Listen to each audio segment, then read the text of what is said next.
ব্যৱধান। এক প্ৰচণ্ড বিৰক্তিত চটফটাই মীনা হুহুৱাই ভিতৰ সোমাল। ঠিক এনে এক দৃশ্য চকুত পৰাৰ আগতেই তাই পদূলিমুখ পাৰ হ'ব বিচাৰে। নিত্যনৈমিত্তিক ঘটনা এটাৰ প্ৰতি সাধাৰণতে উপজা উদাসীনতা অথবা কাৰ্যটোৰ পিছৰ প্ৰতিক্ৰিয়া সুখজনক নহ'লে যেনেকৈ মানুহৰ এক ধৰণৰ অনীহা অথবা অস্বস্তিৰ উৎপত্তি প্ৰকৃতিগতভাৱেই হয়, ঠিক তেনেধৰণৰ সমস্যা এটিৰে মীনা সন্মুখীন হোৱা যেন লাগে প্ৰতিপুৱা ঘৰৰ পদূলিত। সেয়ে তাই লৰালৰিকৈ পাৰ হ'ব বিচাৰে নিবিচৰা সময়ৰ দীঘলীয়া বাট। কিন্তু আজি এই কামফেৰা হৈ নুঠিল। নন্দকাইটিৰ লগত কথা পাতোতে দেৰি হ'ল। চাৰিআলিটো পাৰ হ'বলৈ লওঁতেই নন্দকাইটি আগভেটি ধৰিলে নহয়। এই যে ধৰিলে তেওঁ সহজে এৰি নিদিয়ে, পুৰণি অভ্যাস। অ' মীনা, খোজকাঢ়ি আহিলি, তই কেই বজাত উঠ? উত্তৰলৈ বাট নাচাই তেওঁ নিজেই কয়। বুজিছ, আমি সৰু হৈ থাকোঁতে এনেকৈয়ে।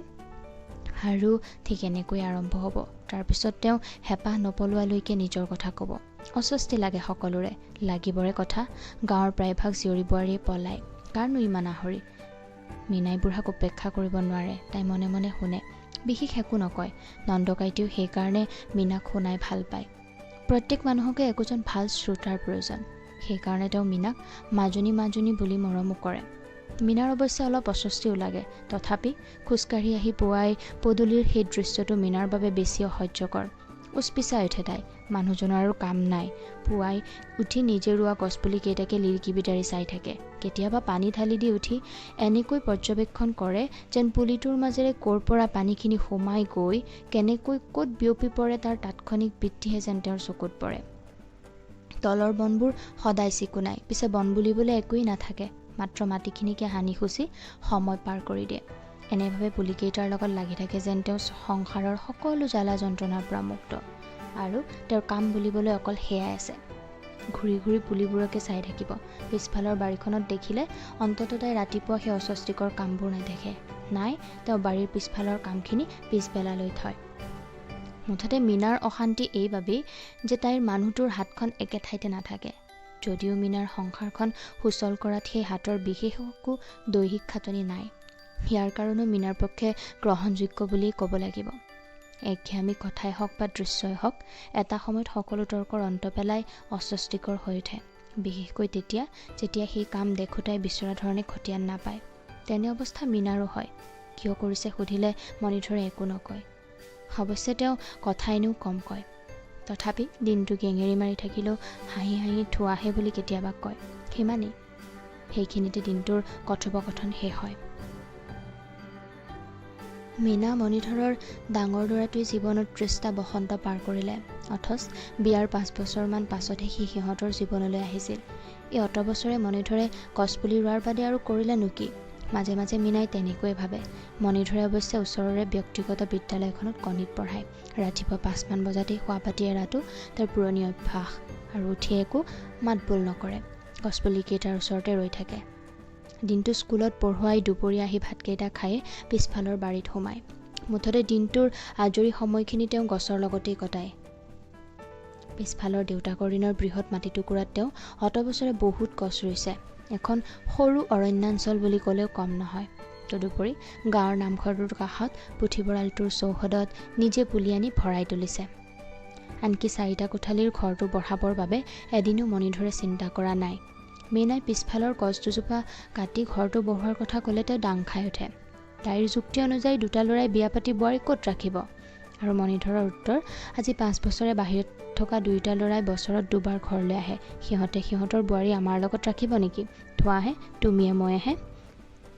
আৰু মোৰ টকা শিকাৰো অভাৱ। সঁচাই, ব্যক্তিগত স্কুলখনৰ পৰানো কেইটা টকা পায়? দুবেলা দুমুঠি খাবলৈহে হয়। সেয়েহে মীনাৰ খং। নতুনকৈ বিয়া হৈ আহি প্ৰথম বছৰটো তাই অভিমান কৰিছিল, আপুনি মোতকৈ আপোনাৰ গছসোপাকহে ভাল পায়। পিছলৈ নোকোৱা হ'ল আৰু আজিকালি মুখ খোচাই আঁতৰি যায়। মণিধৰে আগতেও একো নকৈছিল, আজিও নকয়। নিজৰ মাজতে থাকে। মাজে মাজে ভেকাহি মাৰি উঠে। নিজৰ ঘৰৰ পিছফালৰ ইমানখন বাৰী পাতিলে গছসোপা ৰোৱাৰ সলনি মাটি অলপ বেচা হ'লেও 2টা প্ৰজন্মলৈ খাবলৈ হ'লহেঁতেন। নামঘৰটোৰ টোলটোত যে নিজৰ দৰমহাৰ টকাৰে পুলি আনি জেওৰা ৰুই দিয়ে। পুথিভঁৰাল ৰাস্তাৰ দাঁতি যে ভৰাই থৈছে অকলেই গছেৰে। গাঁৱৰ কোনোবা এখন মিটিঙত আপোনাক বিচাৰেনে? কাম কৰিছে। সোধোতা খবৰ অকৰোতা কোনোৱেই নাই। মণিধৰে কাণসাৰ নিদিয়ে। সেইকাৰণে মীনা বেছি বিৰক্ত হয়। আৰু আজিৰ দিনটোত অস্বস্তি বাঢ়ি অহাৰো বিশেষ কাৰণ আছে। আজি বিশ্ব পৰিৱেশ দিৱস। পুথিভঁৰালৰ বাকৰিত কাষৰ গাঁওখনৰ সৈতে যুটীয়াভাৱে দুয়োখন গাঁৱে পৰিৱেশ দিৱস উদযাপন কৰিব। চহৰৰ পৰা বিশেষ বক্তা আনিছে, অথচ গাঁওখন সেউজ কৰি ৰখা মণিধৰ মাষ্টৰক মিটিৰখন শুনিবলৈ নিমন্ত্ৰণ দিয়া নাই। মীনাক মণিধৰে কাষৰ গাঁওখনৰ পৰাই বিয়া পাতি আনিছিল। বিয়া মানে নিয়মটোহে, কেৱল আয়োজন বিশেষ নাছিল। মীনাৰ আজিৰ দিনটোত দুয়োখন গাঁও মিলি উদযাপন কৰাত আশ্চৰ্যও আছে। মাজে মাজে মনত পৰে, সৰুতে দুয়োখন গাঁৱক সংযোগ কৰা চাৰিআলিটোতে সমবায়ে কেৰাচিন দিয়ে ৩ টকা লিটাৰ। নিৰ্দিষ্ট দিনটোত কোনে জানো গাঁওখনত এবাৰ তালফাল লগাই দিয়ে। কেৰাচিন আহি গ'ল শুনা মাত্ৰকে ঘৰত চুকত মাটি বালি চিকুটিবলৈ এৰি দুয়োখন গাঁৱৰ সৰু সৰু পোৱালীবোৰে গেলেন লৈ দৌৰে। মীনাহঁতো আহে বাট কৰি পায়। বয়স কম, তাতে দুয়োখন গাঁৱে ইখনে সিখনৰ মানুহবোৰ বিদেশী বুলিয়ে গণ্য কৰে। তেতিয়াতো পৃথিৱীখন সৰু। গেলেনবোৰ একলগ কৰি সজাওঁতে এটা দীঘল শাৰী হয়গৈ। তাতে কোনোবা অঘাইটঙে এটা গেলেন ঠেলা মাৰি দিয়াৰ তাৎক্ষণিক ক্ৰিয়া হিচাপে গেলেনবোৰ সিঁচৰিত হৈ যায়। এতিয়া কাৰ গেলেন আগত আছিল, কাৰ পাছত আছিল, তাকে লৈ একোখন ৰণ হোৱাটো নিত্য কৰ্মসূচী। আকৌ সেই গেলেন দলিয়াদলি আৰম্ভ হৈ যায়। তেল দিবলৈ অহা খিংখিঙীয়া বুঢ়াটো উঠি এচাৰি নোলোৱালৈ ৰণখন চলিয়ে থাকে। ল'ৰা ছোৱালী বুলি বাট বিচাৰ নাই, সকলোৱে ৰণত ভাগ লয়।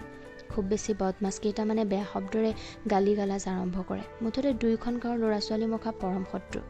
এই গেলেন যুদ্ধখন আজি মুখৰোচক, মাত্ৰ আজিকালি কেৰাচিন দুয়োখন গাঁৱত বেলেগ কৈ দিয়ে। আজি দুয়োখন গাঁৱৰ নতুন আৰু পুৰণি মিলি পৰিৱেশ দিৱস পাতিছে। গছ এজোপা ৰুই নোপোৱা সমিতিৰ সম্পাদক সভানেত্ৰীয়ে দীঘলীয়া ভাষণ দিছে। চহৰৰ পৰা অহা অতিথিয়ে মণিধৰৰ গাঁৱৰ সেউজীয়া পৰিৱেশ দেখি প্ৰশংসা কৰিছে আৰু সিহঁতেও কুণ্ঠাবোধ নকৰাকৈ সেই প্ৰশংসা বুটলিছে। সিহঁতৰ কাণ্ড কাৰখানা বেলেগ ধৰণৰ। 100 গছপুলি ৰোৱাৰ অনুষ্ঠান এটাও পাতিছে। চৌহদত গাঁৱৰ কাষে কাষে গছপুলি ৰুইছে আজি সকলোৱে। সভাখনত মণিধৰক কোনেও মনত ৰখা নাই। মীনাৰ খং সেইখিনিতে। যথাসময়ত মিটিং ভাগিল। চহৰৰ অতিথি চহৰলৈ ঘূৰি গ'ল। সন্ধিয়া পৰত দিৱস উদযাপনৰ বাবে গোটোৱা পইচাৰ কিবা কথাত দুয়োখন গাঁৱৰে ডেকাখিনিৰ মাজত পুৰণি শত্ৰুতা আকৌ আহিল। মিটিং চলি থাকোঁতে সকলো ঠিকেই আছিল। মীনাৰ কাণতো কথাবোৰ সোমাল। তাই আচৰিত নহ'ল। ৰাতি বিচনাত পৰি মণিধৰৰ লগত আলোচনা কৰিবৰ মানসেৰে কথাটো উলিওৱাৰ চেষ্টা কৰিছিল, কিন্তু একো সঁহাৰি নোপোৱাত পুৱাৰ পুনৰ মণিধৰৰ অস্বস্তিকৰ কামবোৰৰ সাক্ষী হ'বলৈ নিজকে প্ৰস্তুত কৰি শুবলৈ চেষ্টা কৰিলে। ৰাতিপুৱা খোজকঢ়াৰ অভ্যাস অনুযায়ী তাই পিছদিনাও গ'ল, কিন্তু আহোঁতে কহিন হৈ আহিল। মূৰত কালিৰ সভাৰ প্ৰায় 50টামান গছপুলি। আহি গছপুলিকেইটা মণিধৰৰ সন্মুখত পেলাই দি কৈ উঠিল, তাহানিৰ গেলেন যুদ্ধখন গছপুলিৰ যুদ্ধ হ'ল, বাকীখিনি নষ্ট হ'ল হ'ব পায়, এইসোপা যি কৰে কৰক। কৈ তাইৰ ভিতৰ সোমাল। আজি বিৰক্তি অবিহনে।